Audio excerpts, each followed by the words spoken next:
Hello everyone, আসসালামু আলাইকুম। Welcome back to my channel. আজকে আমি আপনাদের সাথে কোনো কেকের রেসিপি নিয়ে আসি নাই। আজকে আমি আপনাদের সাথে শেয়ার করব 1.5 পাউন্ড ওজনের চকলেট কেকের ডেকোরেশন ভিডিও। এই চকলেট স্পঞ্জ কেকের রেসিপিটা আমার ইউটিউব চ্যানেলে দেওয়া আছে, লিঙ্কটা আমি ডেসক্রিপশন বক্সে দিয়ে দিব। আপনারা চাইলে ওইখান থেকে দেখে নিতে পারেন।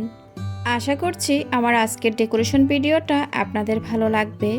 চলুন তাহলে ডেকোরেশনটি দেখে নেওয়া যাক। এখানে আমি একটা চকলেট স্পঞ্জ কেক নিয়ে নিয়েছি। এটা আমি র্যাপিং পেপার দিয়ে র্যাপ করে রেখে দিয়েছিলাম। এই স্পঞ্জ কেকটা আমি রাতে বেক করে রেখেছিলাম। 10 ইঞ্চি একটা বোর্ড নিয়ে নিলাম। বোর্ডে সামান্য পরিমাণ ক্রিম দিয়ে কেকের একটা স্লাইস বসিয়ে দিয়েছি। এবার দিয়ে দিচ্ছি সুগার সিরাপ। সুগার সিরাপ হিসাবে ব্যবহার করছি দুধ। আমি 1/3 কাপ দুধ নিয়ে 2 টেবিল চামচ চিনি মিশিয়ে সুগার সিরাপ তৈরি করে নিয়েছি। আমি দিয়ে দিচ্ছি চকলেট ক্রিম। এবার প্যালেট নাইফের সাহায্যে একটু সমান করে দিচ্ছি। সমান হয়ে গেলে দ্বিতীয় স্লাইসটাও বসিয়ে দিব। আবারও আমি সুগার সিরাপ দিয়ে দিলাম। স্পঞ্জ কেকে সুগার সিরাপ ব্যবহার করতে হয়, না হয় কেকটা ড্রাই হয়ে থাকে। এবার আমি ক্রাম কোটিং করে নিব। কেকের চারিপাশে ভালোভাবে ক্রিম দিয়ে দিচ্ছি।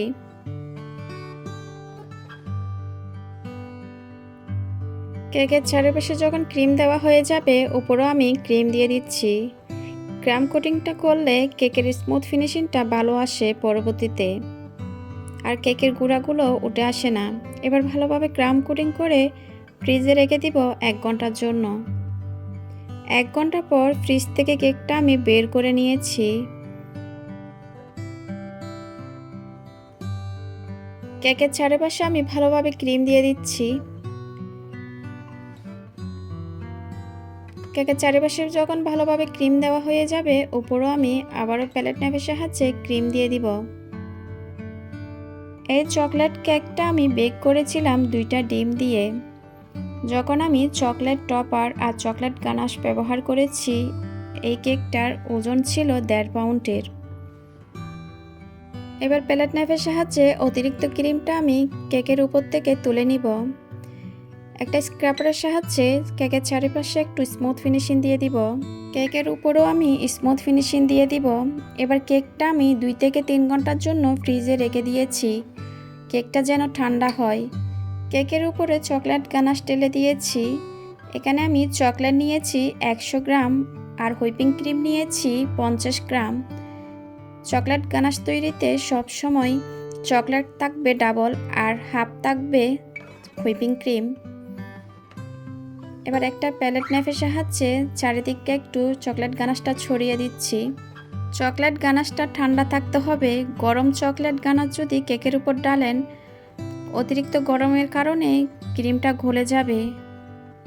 এবার ফ্রিজে রেখে দিয়েছিলাম চকলেট গানাশটা সেট হওয়ার জন্য। ফ্রিজ থেকে বের করে আমি উপরে কিছু ফুল তৈরি করে দিচ্ছি। ডিজাইনটা আপনারা নিজেদের পছন্দ মতো করতে পারেন। আমি আমার মতো করে দিয়েছি। এবার কিছু চকলেট টপারও দিয়ে দিয়েছি আরও দেখতে ভালো লাগার জন্য। এই চকলেট টপারগুলো কিভাবে তৈরি করা যায় আপনারা যদি দেখতে চান, অবশ্যই কমেন্ট সেকশনে গিয়ে কমেন্ট করতে পারেন, আমি রেসিপিটা দিয়ে দিব। খুব অল্প সময়ে এই চকলেট কেকটা আপনারা তৈরি করতে পারবেন। আশা করছি আমার আজকের ভিডিওটা আপনাদের ভালো লেগেছে। আমার ভিডিও ভালো লাগলে অবশ্যই আমার চ্যানেলটা সাবস্ক্রাইব করবেন। ভিডিও রিলেটেড কোনো কোয়েশ্চেন থাকলে সেটা আমাকে কমেন্ট সেকশনে গিয়ে কমেন্ট করে জিজ্ঞেস করবেন। আজকের ভিডিও দেখার জন্য আপনাদেরকে অনেক ধন্যবাদ। সবাই খুব ভালো থাকবেন। আল্লাহ হাফেজ।